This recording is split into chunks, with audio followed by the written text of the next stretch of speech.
السلام عليكم ورحمة الله وبركاته. وعليكم السلام ورحمة الله وبركاته. الحمد لله رب العالمين والصلاة والسلام على رسول الله صلى الله عليه وسلم نبينا محمد وعلى آله وصحبه أجمعين أما بعد. Naam, ndugu wafuatiliaji na wasikilizaji watazamaji wa Sabilu Salaf Online TV, na leo katika kipindi chetu kipya cha Dira ya Kiislamu tumemkaribisha ndugu yetu akhi wetu hapa Abu Latifa Al-Farahidi Khalil ibn Muzawwir katika kipindi chetu cha kwanza kabisa cha Dira ya Kiislamu.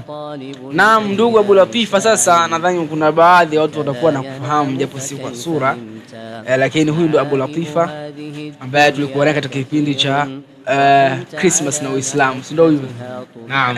Kwa watu ambao wanakumbuka basi watakuwa wanaelewa.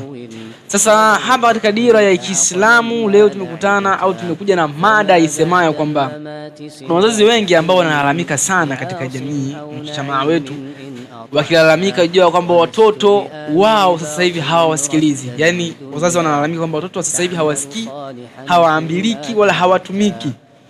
Yaani mtoto anakuwa na kiburi na dharau juu ya wazazi wake.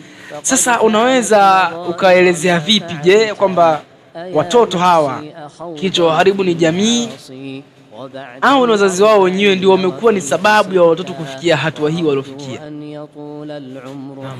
Alhamdulillahi rabbil alamin wal aqibatu lil muttaqin wala udwana illa ala adh-dhalimin wa ashhadu an la ilaha illa Allah wa ashhadu anna Muhammadan abduhu wa rasuluhu salawatullahi wa salamuhu wa barakatuhu alayhi.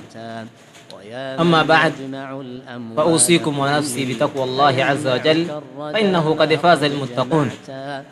Jambo la kwanza ndugu zangu Waislamu, na wahusieni pamoja na kuihusia nafsi yangu juu ya jambo la kumcha Allah subhanahu wa ta'ala, kwani wamefaulu wale wenye kumcha Allah subhanahu wa ta'ala, na hakuna maisha isipokuwa kwa ucha Mungu. Inabidi tuishi kwa ucha Mungu ili tuweze kufaulu kwa Allah subhanahu wa ta'ala. Tupo katika kipindi chetu cha kinachohusiana na katika malezi. Ni kwamba wazazi waliokuwa wengi wanalalamika juu ya watoto wao kuhusiana kwamba wao hawasikilizi na wanawaasi. Jambo hili ukiangalia asilimia zilizokuwa 95 ni sababu ya hao wazazi wenyewe.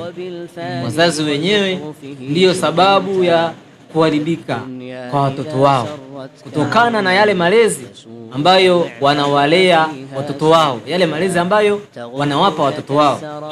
Kwa hiyo mtoto atakuwa katika uasi wa mzazi na kutokukulia katika malezi bora kutokana na yule mzazi wake yeye mwenyewe.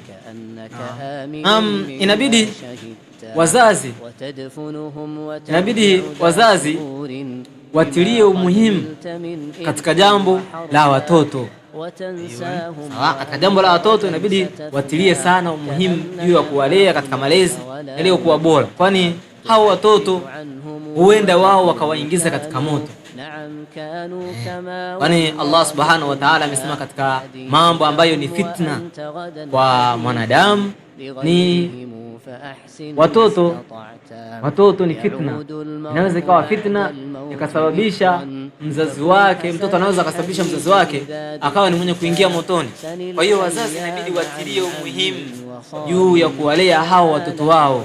Ikiwa hawatotilia umuhimu juu ya kuwalea watoto wao katika malezi ambayo yalikuwa bora, basi faqad ankarta minha ma arafta fi daril kharab tadhallu tabni. Malezi yanakuwa yaliyokuwa mabaya yanakuwa yanasababishwa na wazazi tangu mtoto anapokuwa, na Uislamu umeelekeza namna ya kuwalea watoto, namna ya kuwalea watoto tangu mtoto kabla hajazaliwa, namna ya kujiandaa